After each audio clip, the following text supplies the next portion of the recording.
안녕하세요. 네, 이향환 율리아나입니다.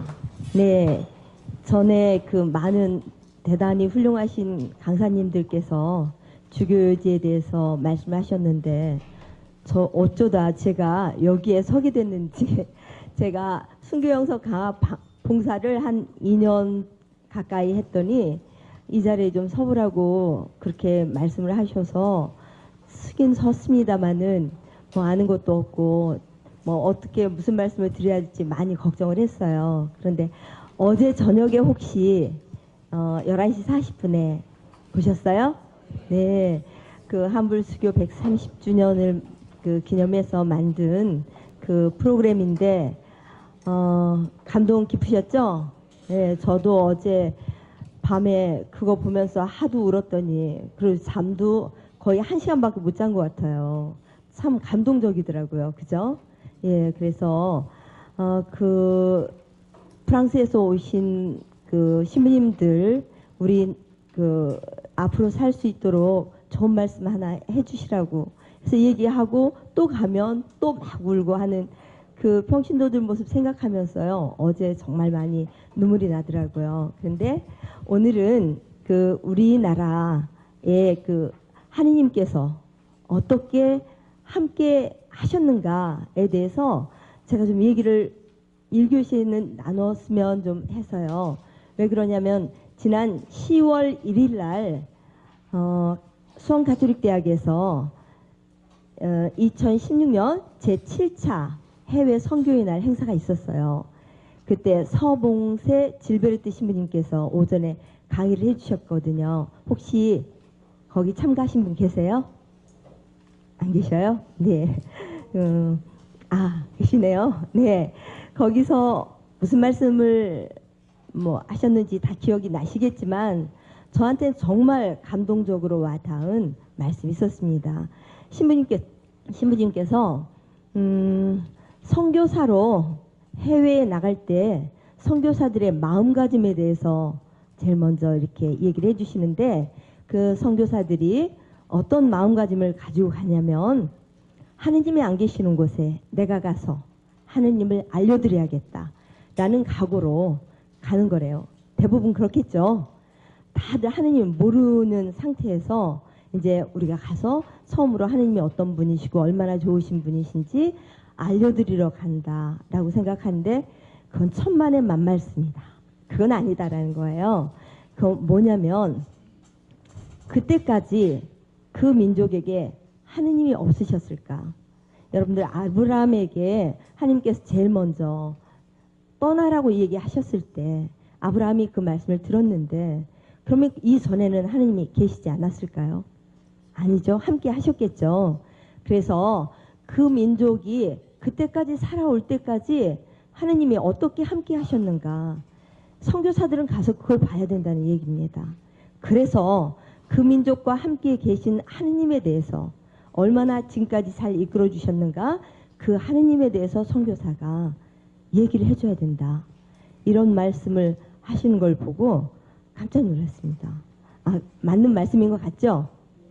그래서 제가 오늘은 우리 민족 속에서 하느님이 어떻게 우리 민족과 함께 계셨는가에 대해서 한번 알아보고 싶다는 생각이 들었어요. 그래서 오늘 배울 것은 상편 28에서 32편 상선벌악 영혼불멸 천당 지옥에 관한 얘기인데 이것은 여러분들이 저보다 더 잘할 것 같고요. 그래서 먼저 1교시에는 우리 민족과 함께 하신 하느님의 손길이 어떻게 우리에게 이렇게 이끌어져서 우리가 오늘날 지금 이곳에 있게 되었는가를 생각하는 그 부분을 한번 여러분과 얘기 나누고 싶은데 길게는 못하겠고요. 주교 요지가 쓰여질 때까지만 한번 얘기를 나눠보도록 하겠습니다.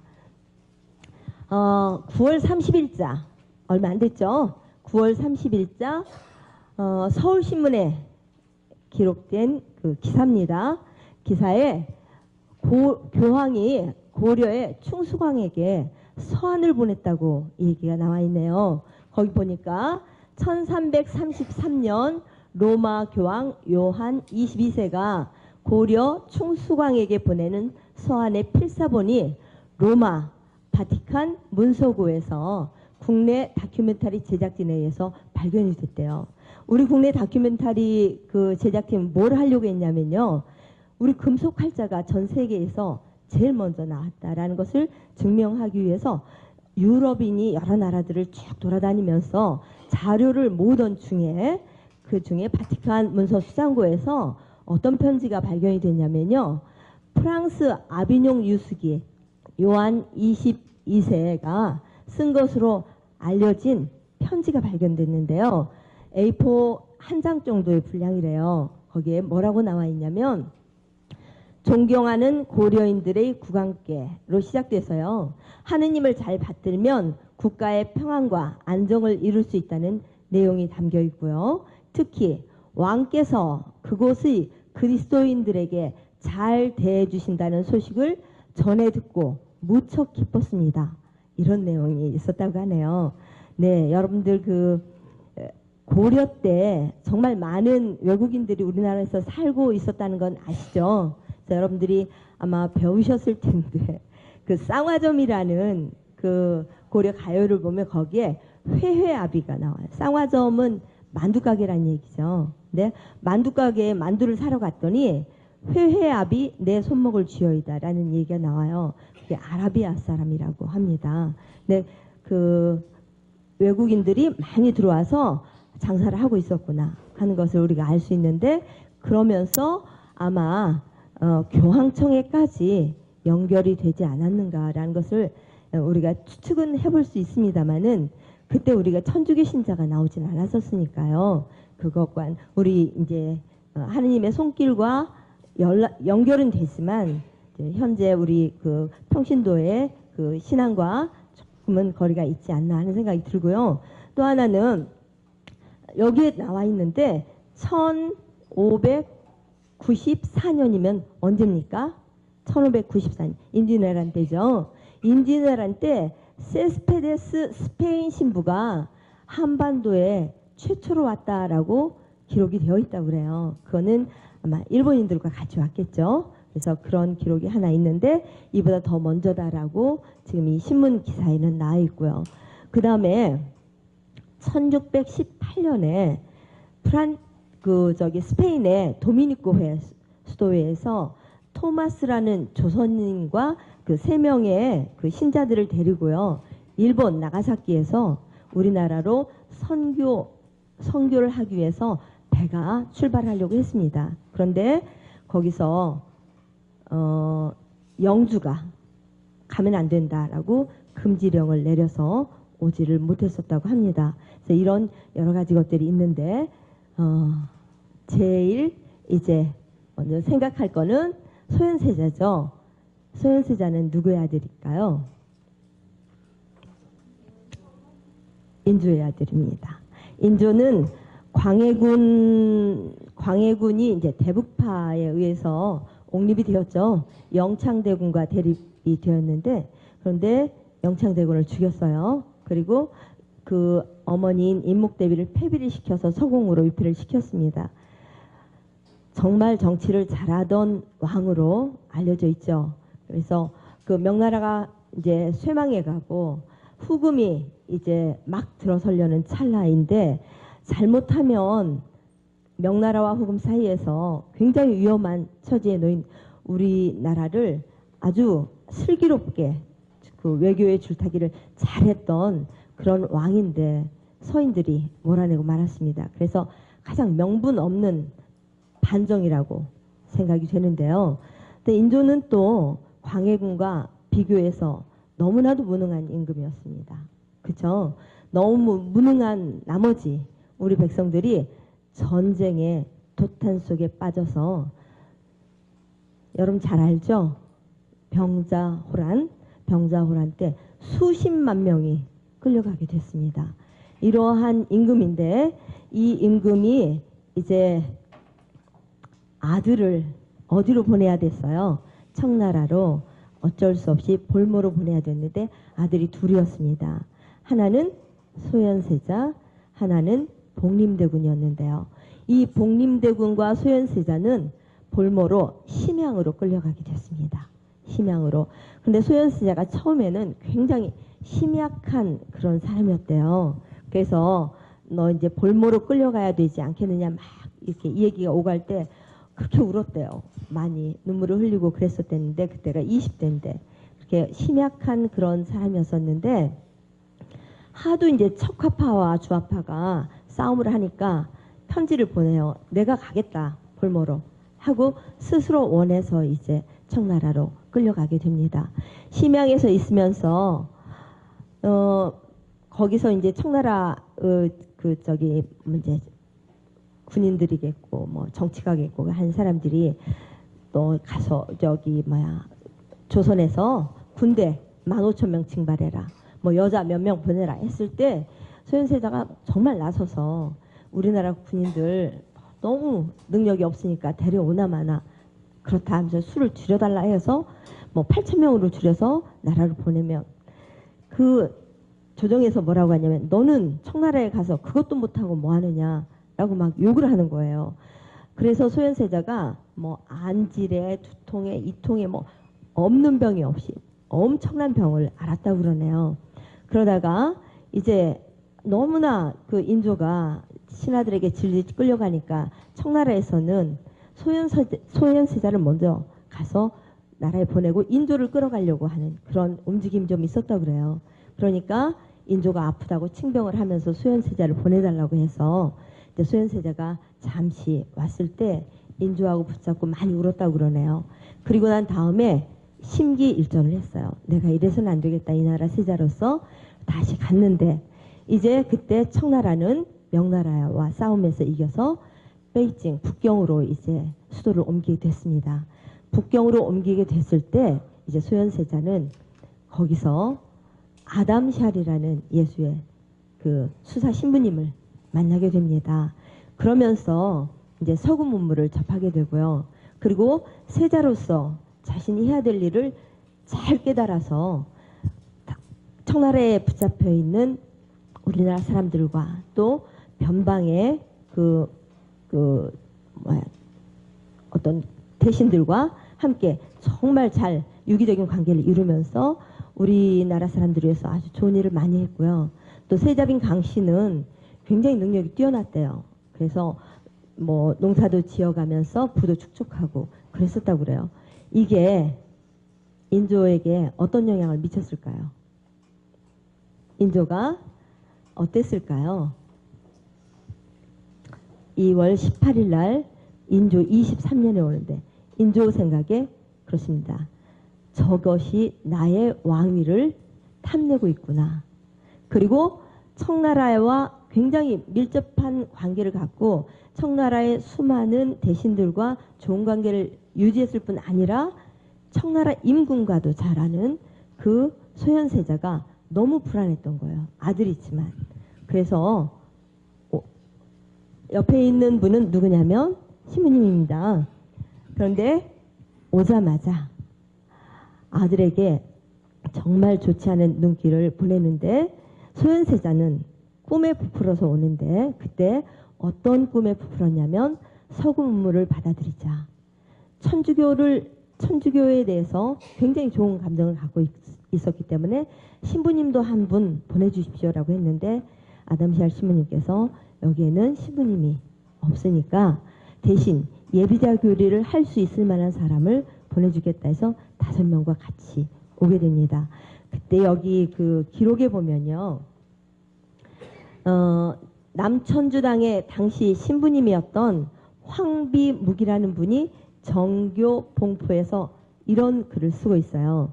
순치 원년에 조선의 세자가 북경에 불모로 와서 아담샬 신부의 명성을 듣고 때때로 남천주당에 찾아와 천문학 등에 대하여 살펴 물었다.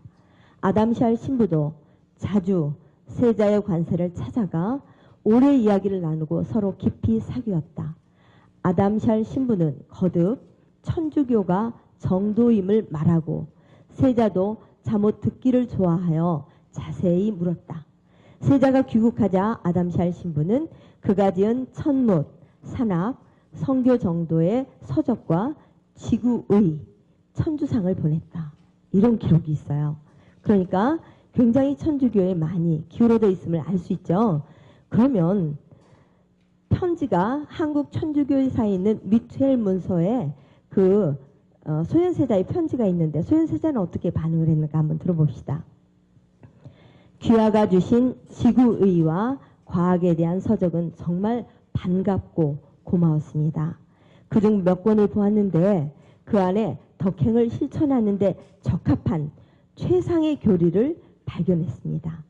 천문학에 관한 책은 귀국하면 곧 간행하여 널리 읽히고자 합니다. 이것들은 조선인이 서양의 과학을 습득하는데 큰 도움이 될 것입니다. 서로 멀리 떨어진 나라에서 태어나 우리가 이국 땅에서 형제처럼 서로 사랑하게 되었으니 하늘이 우리를 이끌어준 것 같습니다. 신부님하고 형제처럼 그 우애를 갖게 된 그런 우리 소현세자의 모습을 볼 수 있죠. 그러니 만약에 소현세자가 그때 죽지 않고 만약에 역사는 가정이 없지만 만약에 왕이 올랐더라면 얼마나 천주교회는 복된 일이요. 우리 국민들에게도 큰 복이었을까라는 생각을 이 글 보면서 한번 해봤어요. 그런데 오자마자 2개월 만에 병에 걸렸죠. 그 오는 길이 너무 힘들고 그래서 오는 길도 엄청 시간이 많이 걸려서 돌아왔어요. 그러니까 병에 걸렸었어요. 그런데 돌아와서 아버지의 냉대 속에 그러니까 너무 힘들다 했는데 소현세자가 가지고 온 그 물건들이 너무 많았고 풍부했고 그걸 보면서 아버지가 의심의 눈초리를 보내지 않을 수가 없었어요. 그러자 소현세자가 아픈데 어이를 보냈는데 어이가 침을 놨는데도 불구하고 죽었어요. 그렇게 죽었을 때 그 기록에 보면요. 그 새카맣게 변색이 되어서요. 알아볼 수도 없었대요. 이렇게 해서 세상을 떠나게 되는데 이러한 그 안타까운 일과 함께 우리 천주교회가 그때 1600년대 이렇게 우리나라에 뿌리를 내릴 수 있었던 어떤 그런 그 기회를 잃어버리지 않았나 하는데 하나님께서는 이러한 기회를 또 다른 것으로 연결을 시켜주시죠. 바로 소현세자의 스승님이 이경상공이었어요. 소현세자의 스승님은 소현세자와 함께 8년 동안 청나라에 가 있었고요. 그래서 소현세자가 올 때 함께 그 천주교에 관한 서적, 서양에 관한 서학에 관한 많은 서적들을 가지고 오죠. 그 분이 누구의 고조부일까요? 네, 잘생기셨죠? 어떻습니까? 박보검보다 잘생겼습니까? 요즘 많이 뜨고 있는데 네, 참 뛰어나신 분이었는데요. 광암 이벽이 되겠습니다. 이벽의 고조부십니다. 광암 이벽은 집에 그렇게 풍부하게 있는 그 서학의 서적을 접하게 되었고 그러면서 가슴이 뛰는 것을 느꼈어요. 지금까지 본인이 성리학을 공부하면서 가졌던 수많은 의문들을 가슴이 뻥 뚫리게 그렇게 해결해 주는 듯한 느낌을 갖게 되었습니다. 그리고 또 담원 홍대용이 그 책을 담원 홍대용과 굉장히 친했는데요. 책을 또 많이 구입을 해왔다고 그래요. 청나라에서. 그런 많은 서적들을 연구를 했습니다. 굉장히 학구적인 그런 분이셨고요. 근데 광암 이벽 집안은 이재현 아세요? 고려시대에 그 아주 명문 대가의 집안인데요. 이때 당시에는 전부 무과애들 급제해가지고 장군이 많았다고 그럽니다. 그래서 대단한 집안이고 경주 이씨 집안이에요. 경주 이씨들이 굉장히 그 가문에 대한 그 자부심이 강한데요. 여기 이벽 성조가 그랬습니다. 그래서 이벽 성조는 여러분 잘 알다시피 그 천지람에 가서 그 강학에 참여했다는 얘기가 나오죠. 근데 강학에는 몇 분이나 같이 그 참여해서 공부를 했었을 것 같으세요? 암자에서 공부한다니까 강학에서 몇 분이나 공부를 했을까? 그게 좀 궁금했거든요. 근데 정약용 아시죠? 정약용이 정약전 그 형님이시죠. 중형이라고 그래요. 그 중국에서는 형제가 넷이 있으면 첫째가 백, 둘째가 중, 셋째가 숙, 마지막에 개. 백중숙개 이렇게 얘기를 합니다. 그래서 여러분이 잘 아는 이제를 백이 숙제라고 하는 이유는 첫째 아들 이하고 셋째 아들 제다 이렇게 얘기를 하는 거예요. 근데 중형이었으면 첫째 형은 정약현, 둘째 형이 정약전, 셋째 형이 정약종, 종 있으면 우리 이게 주교유지의 그 저서의 저자죠. 네, 이 정약종이 세 번째 형이었고요. 이제 정약용 네 번째 마지막인데 중형이 세상을 떠나고 그리고 난 다음에 그 묘비명을 썼는데요. 거기에 그렇게 나와요. 중형이 강학회에서 공부를 하는데 강학회에 모인 사람이 100여 명 되었다고 그래요.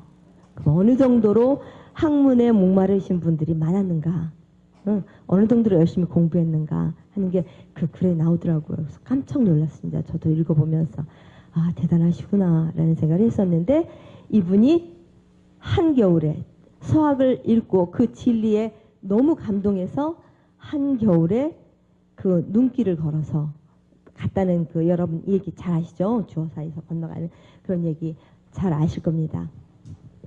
이벽은 너무나 이 그 새로운 학문, 새로운 진리에 감탄을 했어요. 그래서 밤낮으로 골똘히 연구를 했습니다.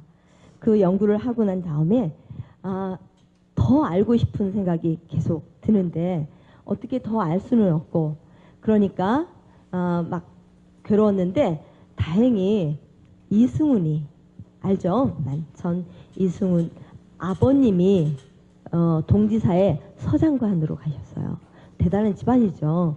동지사의 서장관으로 갈 때 이승훈이 같이 따라간다는 얘기를 듣고 뭐라고 얘기했냐면요. 저도 저 하느님께서 어떻게 우리 그 선조들 가슴 속에 하느님에 대한 사랑을 심어줬는지 그게 너무 감동해서 이거 한번 읽어드릴게요. 자네가 북경에 가는 것은 참된 교리를 알라고 하늘이 우리에게 주시는 훌륭한 기회일세. 참 성인들의 교리와 만물의 창조주이신 천주를 공경하는 참다운 방식은 서양인들에게서 가장 높은 지경에 이르렀네. 그 도리가 아니면 우리는 아무것도 할 수 없고 그것 없이는 자기 마음과 자기 성격을 바로잡지 못하네. 놀랍죠? 그것이 아니면 임금들과 백성들의 서로 다른 본분을 어떻게 알겠는가? 그것이 없으면 생활의 기초가 되는 규칙이 없네. 그것이 아니면 천지창조며 남북극 원리며 천체의 규칙적 운행을 우리가 알 수가 없네. 그리고 천사와 악신의 구별이며 죄를 사하기 위한 천주성자의 강생이며 성인은 천당에서 상을 받고 오늘 하는 얘기입니다. 악인은 지옥에서 벌을 받는 것 등 이 모든 것도 우리는 알 수가 없네. 그러면서 이승훈에게 가서 제대로 교리를 배우라고 얘기를 합니다. 그래서 그런 막중한 사명을 띠고 이승훈이 이제 북경으로 가게 되었죠. 그래서 거기서 1984년에 그라몽 신부님에게 영세를 하죠. 그런데 놀라운 것은 부친의 동의 속에 영세를 했습니다. 그때만 하더라도 아버지가 이 영세하는 것을 동의해 주셨어요. 다음이 이제 문제죠. 다음에 이제 을사 추조 적발 사건이 일어나고 난 다음부터 이제 문제가 생기는 거죠. 그래서 그때 굉장히 많은 여러 가지 천주교에 관한 서적들 및 뭘 가지고 왔냐면요. 기하 원본 같은 서학 서적, 상본, 망원경까지 다 들고 왔어요. 그렇게 가지고 오자 이벽성조는 제일 먼저 뭘 했냐면요. 그 수많은 책을 가지고 외딴 집을 세를 내죠. 그래서 가서 혼자 그것을 다 연구를 합니다. 정말 학구적인 분이죠. 그래서 그걸 연구를 해가지고 그때부터 이제 사람들에게 교리를 이렇게 가르쳐주기 시작하는데 불과 1년이 되지 않아서, 그러니까 1년이 못 돼서 어디로 이 영세자들이 늘어나게 됐냐면 서울, 경기도, 마제, 양근, 포천, 충청도 내포, 예산, 전라도 전주, 진산지방까지 천주교가 확 확산이 되는데요. 전부 다 거의 한 집안, 같은 집안, 친척들을 통해서 쫙 퍼져나가게 됩니다. 그래서 이렇게 해서 정말 천주교의 이제 시대가 왔구나 싶었는데 참 놀랍게도 지금 명동성당에 있던 김범우의 집 있잖아요. 거기서 사람들이 많이 모이니까 거기서 노름하는 줄로 알았어요, 포교가. 그래서 노름꾼을 잡으려고 들어가 봤더니 이상한 상본이 있고 사람들이 이상한 짓을 하고 있는 거예요. 앞에 두건을 쓰고 뭐 모여 있으니까 그걸 가져다가 이제 고발을 하는 거죠. 이걸 뭐라고 해요? 을사추조 적발 사건이라고 합니다. 이 사건이 나자 이벽성조는 최고의 위기를 맞게 되죠. 그 아까 얘기한 가문에 대한 그런 대단한 자부심을 가지고 있던 이 문중에서, 게다가 이벽성조 집안이 너무나 똑똑해서요. 여기서 장군이 많이 나오니까 문중에 그거 뭐라 그래요? 질투의 대상이 되었었다고 그래요. 그런데 이벽성조가 천주학을 한다고 하니까 문중이 발칵 뒤집어져서 뭐라고 했냐면 나와서 안 하겠다고, 배교하겠다고 얘기해라 라고 하는데 끝까지 거부를 하죠. 그러니까 아버지가 어떻게 해요? 이부만공이 아들 보는 앞에서 목을 매달죠. 목을 매다니까 어머니랑 모든 집 식구들이 아버지가 자살하는 걸 방조하는 교가 제대로 된 교냐라고 하면서 난리를 쳤죠. 그래서 이벽성조는 또 이런 장담을 하기도 했었다고 그래요. 문중에 저를 보내주시기만 하십시오. 그러면 제가 천주교를 다 믿도록 제대로 말씀을 드리겠습니다라는 얘기도 했다고 그래요. 근데 당시에 문중에서 이렇게 뭐라 그럴까, 거절을 당한다고 그럴까, 뭐 이렇게 족보에서 빼버린다고 하면 어떻게 되냐면 천민신세로 전락한다고 그러네요. 예전에는 그런 게 있었다고 그래요. 그러니까 가진 게 많은 사람들은 포기할 게 너무 많아서 힘들죠. 여러분들 예수님께 다가왔던 정말 아름다운 부자 청년 얘기 알잖아요. 예수님이 얼마나 사랑스럽게 바라보셨어요. 너무 사랑스럽게 바라보시면서 가진 것을 다 팔아서 가난한 사람 주고 나를 따르라고 했을 때 부자 청년을 왜 따르지 못했을까요? 가진 게 너무 많아서. 그렇죠? 그래서 이 분들도 당시에 가진 게 정말 많았던 거죠. 그래서 포기하기가 쉽지 않았습니다. 그래서 결국 이벽성조는 연병에 걸렸다라는 얘기와 함께 갇혀서 결국 돌아가셨는데, 뭐 여러 가지 설이 있는데 그것은 이제 여러분이 뭐 아셨을 것 같고요. 오늘 공부하신 분인데요. 네, 많이 늙으셨죠. 좀 오래도록 사시다가 돌아가셔서 그렇습니다. 네, 이벽성조는 빨리 이벽성조가 2살이 더 많은데요. 이수근보다. 이분은 1801년 때 신유박해 때 돌아가셨습니다. 만천 이수근 베드로 최초의 영세자인데 어떻게 이렇게 길게 사실 수가 있었을까요? 이벽성조 바로 돌아가셨는데 많이 이렇게 그러니까 어떻게 되냐면 가문을 돌아다니면서 많은 문중의 모든 사람들에게 가서 천주교를 믿지 않겠다고 빌어라 라고 했을 때 이 이승훈과 정약용 이 분들은 돌아다니면서 문중에 가서 다시는 이런 폐를 끼치지 않겠습니다라고 빌고 다녔던 분이고요. 이벽성조는 그걸 거부했고요. 그래서 돌아가신 거고, 이분은 이제 오늘 공부하셨으니까 뭐 길게 안 해도 되겠죠. 네.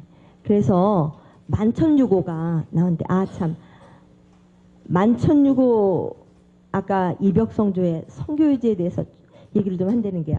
성교요지는 한 시체입니다. 그런데 여러분들 이거 보셨어요? 이 책이요. 영성의 길 공부하신 분들 있죠. 김동원 신부님이 굉장히 잘 번역을 하셔가지고 아름답게 번역을 하셨어요. 그리고 또 묵상글도 정말 좋은 글로 내놓으셔서 아마 우리 이제 한 학기 동안 이거 공부를 했었을 겁니다. 그런데 여기 보면 한문 굉장히 어렵죠. 네, 한문이 많이 어려운 한문으로 되어 있는데 저도 이거 한 3번 정도 공부를 했던 걸로 기억이 나는데 한문 부분은 어떻게 할 수가 없더라고요, 정말. 근데 그때 당시에 그 유식했던 분들이 어느 정도의 수준인가 이런 것을 알 수 있는 게 바로 이벽성주의 성교요지였고요. 그 다음에 만천유고가 있는데요. 지난번에 언제냐면 6월 16일 날 교구청 이 자리에서 만천유고의 성교요지 등에 대한 종합적 고찰 이런 걸로 심포지움이 있었어요.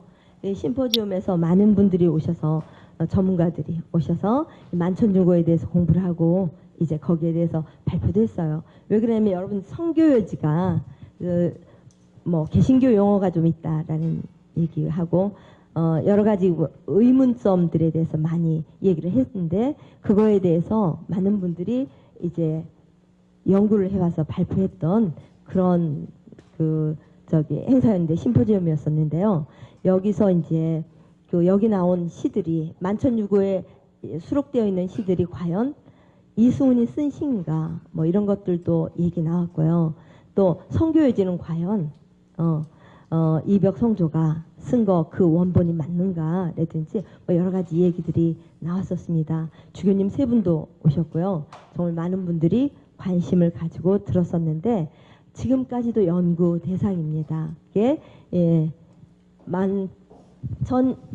이승훈 베드로의 유고입니다. 유고란 게 뭔지 알죠? 돌아가시고 난 다음에 나온 건데요. 약간의 여러 가지 이제 풀어야 될 문제들이 상당히 많다라고 볼 수 있겠습니다. 같이 하고 그 다음에 이분은 여러분이 잘 아시는 누굴까요?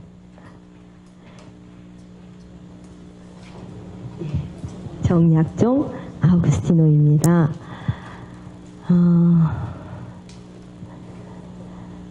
1760년에 태어나셨어요. 영조 때 태어나셨습니다.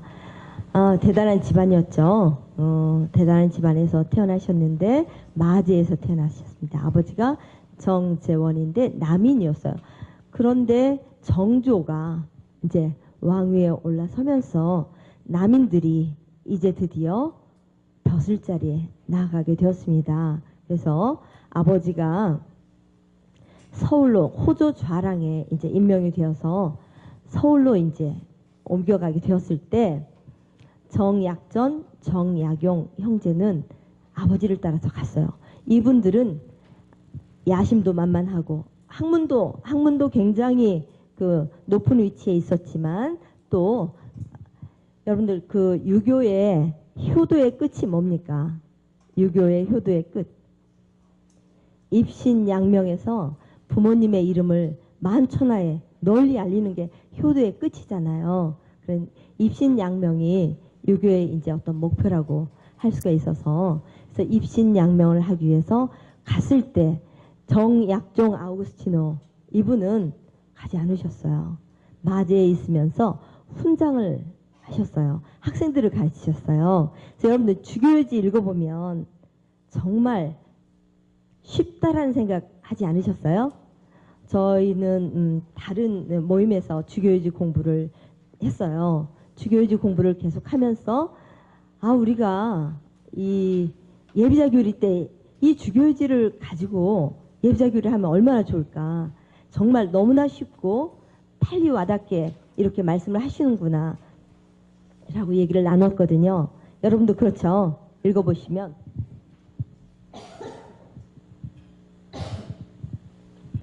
그 비유하는 것도 집 짓는 거라든지 뭐 1월성 뭐 해, 달 뭐 여러 가지 바로 일상생활에서 알 수 있는 내용들을 가지고 교리를 쓰셨어요.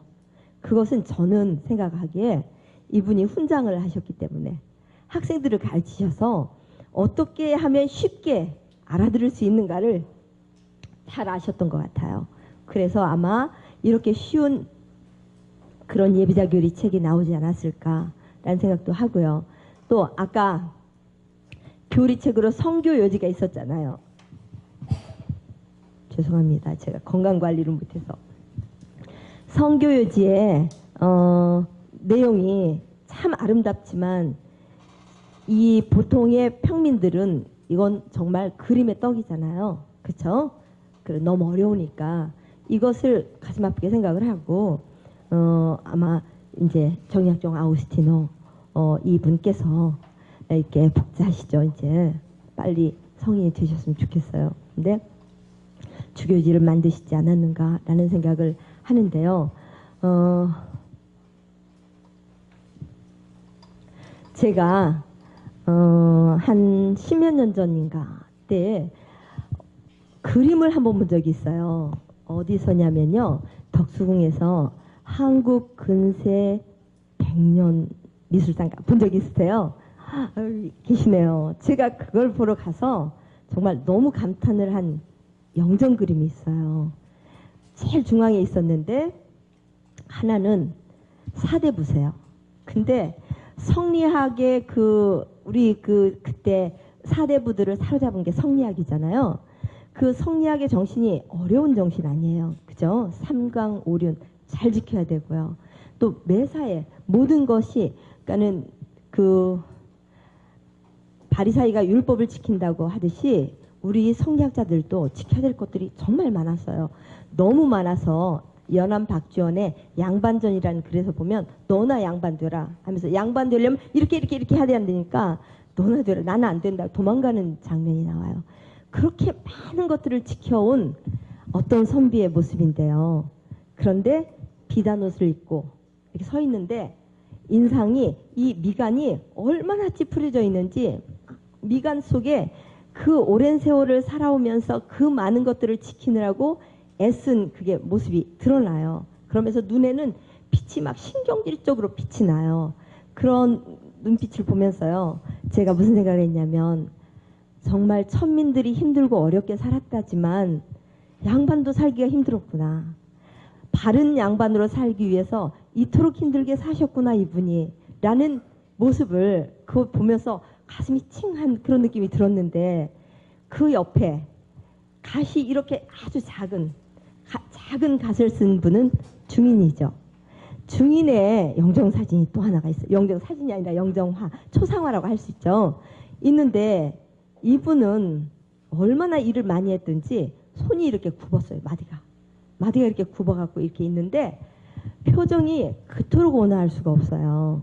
서 있는 것도 넉넉하고 아까 그분은 꼬장꼬장하면서 서 있는 것도 막 모든 게 옷 주름 하나까지 신경질이 배어있다고 본다면 아까 그 중인은 옷도 정말 평범한 무명옷을 입었는데 그 무명옷 속에 그렇게 넉넉함이 들어있을 수가 없어요. 두 분을 보는데 얼마나 좋은지 떠나기가 싫더라고요. 그래서 며칠 후에 또 갔어요. 또 가서 그 앞에서 그림을 보면서 아 조선조 우리 민족의 삶이 여기 다 드러나 있다 라는 생각을 제가 해본 적이 있는데 바로 그 꼬장꼬장한 선비들의 모습 그 삶이 이제 이 성교요지로 통해서 선비들에게 갔다면 이제 주교요지는 바로 그 넉넉하신 중인들 그리고 여자들 당시에 사람 취급도 받지 못했던 부녀자들 천민들 여러분 지난번에 노 교수님께서 오셔가지고 황일강 시문에 대해서 얘기하시는 거 들었는데요. 그렇게 천대받은 사람들 그래서 여러분들이 혹시 황석영의 장길산이라는 소설을 보면 거기서 얼마나 그 천민들이 인간 취급도 못 받고 사는가 하는 게 나오는데요. 이 모든 사람을 다 하나로 아우르고 싶은 게 정약종 이 목자님의 꿈이었다고 볼 수 있겠습니다. 그래서 나온 것이 여러분이 읽는 주교요지가 되겠어요. 이 주교요지가 그렇도록 아주 정말 좋은 작품이다. 정말 읽으면서도 감탄을 하고 감사하다는 생각이 들고 이런 선조가 있음이 얼마나 좋은가라는 생각을 또 한번 해봤습니다. 이 집안이 어떤 집안인가 보면 의령 남씨로부터 정약현이 태어났고요. 그 다음에 해남 윤씨 하면 여러분 잘 알죠. 예, 윤선도 집안입니다. 윤선도도 역시 그 정말 많은 그 귀양살이를 하고 그랬는데 재산이 많았어요. 그래서 해남에 가면 지금도 그 박물관 있고 그렇죠. 가서 혹시 윤두서 초상화 보셨어요? 네. 그거 가면 진본 볼 수 있습니다. 그림으로만 볼 수 있는 게 아니라 그 초상화도 정말 참 기가 막힌데요. 자, 그 집안에서 윤지충 첫 순교자가 나왔습니다. 그리고 그 다음에 이승훈과 결혼을 한 딸 있고요. 이쪽으로는 이벽에 그 누나가 정약형과 결혼했고요. 그다음에 여기 보면 유소사 밑에 정철상인데 이게 아닙니다. 잘못됐어요. 정철상은 유소사의 그 자식이 아니고 전 부인의 자식이었어요. 그 다음에 정화상, 정정혜 이렇게 됩니다. 아, 성인들이죠. 참 아름답죠. 사진이 너무 좋아서 한번 가져봤습니다. 네, 그 다음에는 이제 공부는 안 하겠어요. 그냥 다음 시간에 아마 그 신부님께서 해주실 거예요. 상제상서 할 때 상제상서라는 글도 정말 얼마나 명문장인지 그 재상에게 드리는 글인데 좀 어려워요. 그거는 왜냐하면 이 주교유지가 그 많은 사람들 서민들을 대상으로 했다면 상제상서는 그 재상에게 보내는 거죠. 이전 재상에게 읽으라고 하니까 재상의 눈높이에 맞춰서 그분의 그 어떤 학문적 눈높이에 맞춰서 쓴 글이기 때문에 조금 어렵다고 볼 수 있겠습니다. 왜 이게 정화상 바오로를 여기서 잠깐 했냐면요. 뒤에 보면 조숙 베드로하고 권데레사가 나와 있는데요. 하느님의 손길이 어떻게 우리를 이렇게 이끌어 주셨는가 하면서 설명을 하기 위해서 그 여러분이 아는